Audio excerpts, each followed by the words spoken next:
J'ai exprimé à maintes reprises ma volonté de faire réviser la Constitution. C'est sa première intervention depuis le début des révoltes arabes il y a 3 mois. Le président algérien a annoncé lors d'un discours de 35 minutes une réforme constitutionnelle réclamée par l'opposition et par les partis de l'alliance présidentielle.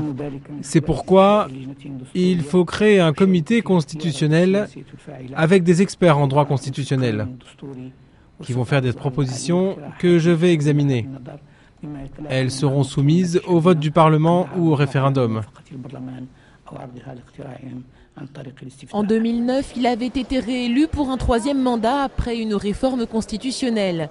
Désormais, le dirigeant de 74 ans annonce une révision des lois sur les élections et de celles sur les partis politiques. En Algérie, seuls 26 partis sont reconnus et une dizaine d'autres attendent depuis des années leur agrément par le ministère de l'Intérieur. Changement aussi du côté de la loi sur l'information. Alors que l'opposition se plaint du verrouillage des médias, une loi devrait dépénaliser le délit de presse. En Algérie, ces dernières semaines, les appels à manifester ont moins mobilisé que dans les autres pays du monde arabe. La présence policière a toujours été massive pour contenir les revendications, souvent par le déploiement de la force, comme sur ces images. À l'origine des protestations populaires, le chômage et la hausse des prix, que le président compte désormais combattre. On a pris cette initiative pour répondre aux revendications légitimes de nos citoyens.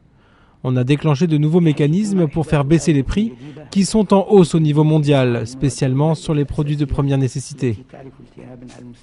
Jusqu'ici, la levée de l'état d'urgence avait été la seule concession accordée par le chef de l'État.